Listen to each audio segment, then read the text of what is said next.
Attention, attention, la pandémie de Covid-19 n'est pas encore terminée. Le virus circule toujours. Des morts et des cas graves sont régulièrement enregistrés. Que faire pour ne pas contracter le virus? Il faut respecter les gestes barrières, c'est-à-dire porter systématiquement le masque en tout lieu public et dans toutes les situations à risque. Éviter les regroupements. Observer la distance de sécurité d'1 mètre au moins entre individus. Se laver fréquemment les mains à l'eau et au savon ou les désinfecter avec du gel hydroalcoolique. Nettoyer régulièrement les surfaces ou objets avec lesquels les mains peuvent être en contact, à savoir table, téléphone portable, poignée de porte, volant ou guidon lorsqu'on n'est pas seul à conduire les véhicules ou que les objets sont manipulés par plusieurs utilisateurs. Pour tout savoir sur l'épidémie du coronavirus au Bénin, rendez-vous sur le site web www.gouv.bj/coronavirus. Ceci est un message du gouvernement de la République du Bénin. Bienvenue au Journal des Régions, bonsoir à toutes et à tous. Parlons pour démarrer de promotion de l'agriculture durable avec des guides de bonnes pratiques agroécologiques présentés aux producteurs maraîchers à Grand Popo. Et l'activité s'inscrit dans le cadre du projet de lutte contre la pollution aux engrais chimiques, une initiative de Convergence Bénin ONG. Marcel Arossi. La nuit de la jeunesse à Parakou, dans une ambiance festive et pacifiste. La conseillère municipale Adizatou Aruna a mobilisé le fer de lance de la cité des Koboro au champ de foire, sise en face de la mairie, pour parler de leur avenir. Nous représentons le cœur des nations. Cependant, nous sommes également marginalisés, des fois même oubliés. Mais c'est parce que nous avons permis cela, la jeunesse refuse de se mobiliser et de s'unir. C'est ce qui nous amène à dire qu'il faut de temps à autre se regrouper pour penser à ce qui nous préoccupe. C'est avant tout la question de l'emploi, la période électorale. La jeunesse de Parakou ne voudra pas s'aligner devant la violence. Tous les jeunes ici présents seront des ambassadeurs dans les 58 quartiers de Parakou. Nous dirons dans chaque maison que la violence ne nous ressemble pas. Abandonnons surtout ce qu'on a appelé la violence. Le moment surtout des élections. Le moment où chacun doit aller exprimer librement, volontairement, son choix. À ce rendez-vous aux allures d'un festival, les jeunes ont eu droit à un success story et à plusieurs panélistes se succédant, qui pour parler de l'emploi, qui pour rendre plus visibles les opportunités de formation mises à la disposition des jeunes. On les forme pendant 1 semaine sur le plan d'affaires, comment monter les projets, comment chercher des financements. Vous pouvez faire ça soit en individuel ou bien en association. Lorsque j'étais déjà en classe de 6e, je faisais déjà les stages, que je me suis fixé des objectifs, au nombre desquels réussir dans ce que je sais faire, le sport ou la culture. Le clou de la soirée, c'est le message du préfet Djibril Maman Sissé à l'endroit de tous les jeunes de Parakou. Nous, jeunesse, nous avons une cause à défendre et cette cause, c'est notre avenir. La jeunesse ne pourra s'épanouir dans un environnement hostile à la paix.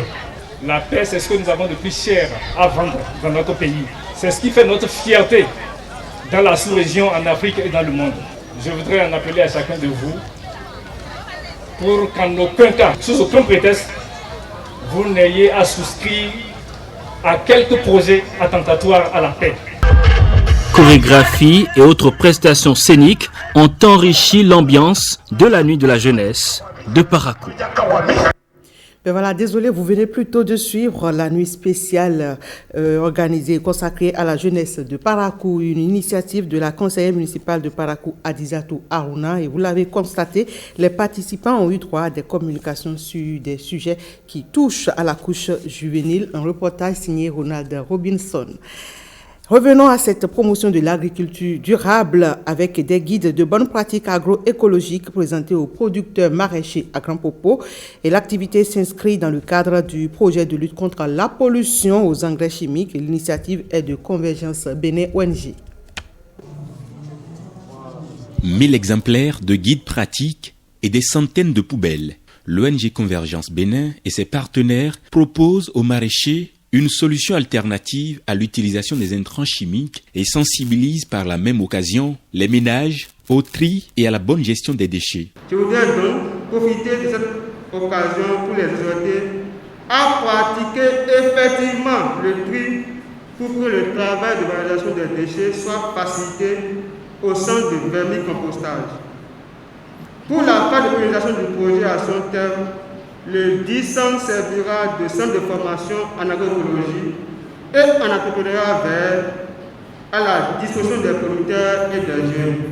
Depuis 2019, l'ONG Convergence Bénin intervient dans le développement du vermicompost et des chaînes de valeur agricoles.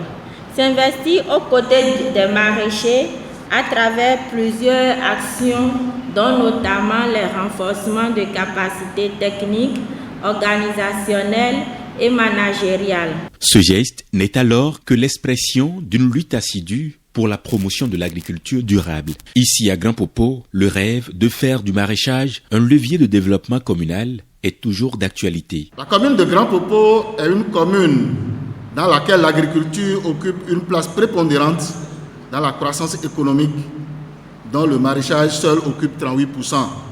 Ce projet est donc salutaire et pertinent face à la problématique de l'utilisation abusive des intrants chimiques dans la production maraîchère dans la commune de Grand Popo. Le présent projet qui consiste en la production d'engrais organiques au profit des producteurs agricoles est un projet très innovant qui nécessite la participation de tous pour notre cause commune qui est l'atténuation aux effets des changements climatiques. Il s'agit d'agir pour la sauvegarde de la biodiversité, surtout de prendre conscience pour favoriser la protection de notre environnement. L'organisation Convergence Bénin, qui porte aujourd'hui ce projet, a le mérite d'avoir été sélectionnée parmi les 400 autres organisations qui demandaient au même moment le soutien de l'Union européenne à travers le programme Repasoc. Le projet soumis par Convergence Bénin s'intègre à la problématique actuelle du changement climatique à travers l'agriculture bio. La promotion d'une agriculture qui respecte un certain nombre de standards en termes de qualité pour offrir à nos populations des produits qui préservent la santé. 4 300 000 francs CFA, c'est le coût global de cette opération. Et pour le développement rural, l'ONG Prospérité Partagée s'est engagée depuis quelques années à promouvoir l'entrepreneuriat agricole. Elle accompagne les jeunes et femmes des milieux ruraux à travers des formations et des soutiens en équipement. On retrouve Marcella Rossi pour le reportage.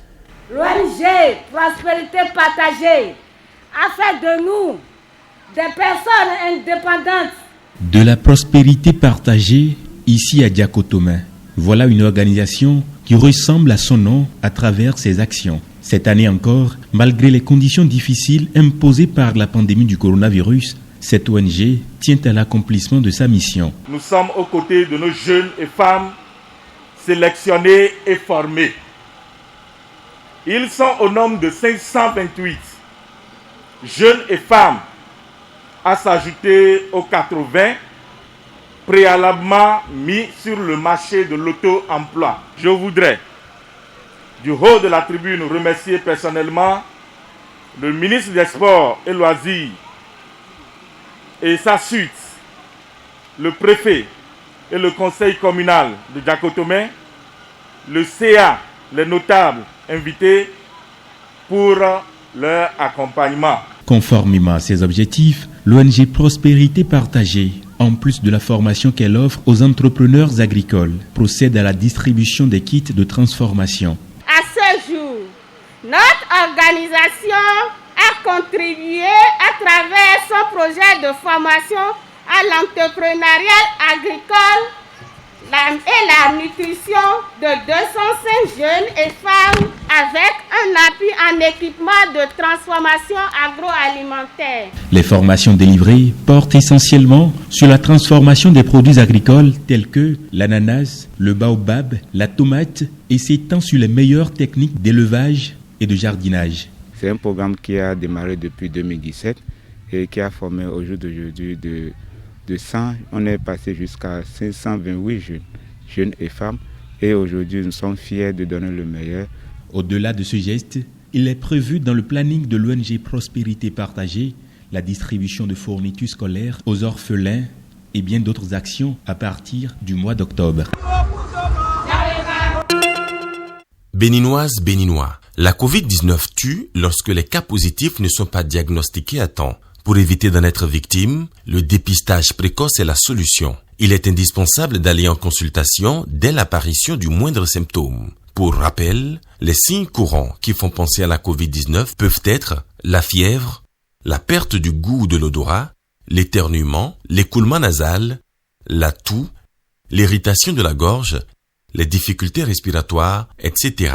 Dès l'apparition de l'un quelconque de ces signes ou de plusieurs à la fois, rendez-vous immédiatement dans l'un des centres de dépistage ouverts sur toute l'étendue du territoire national ou dans un centre de santé ou appelez le numéro vert 136.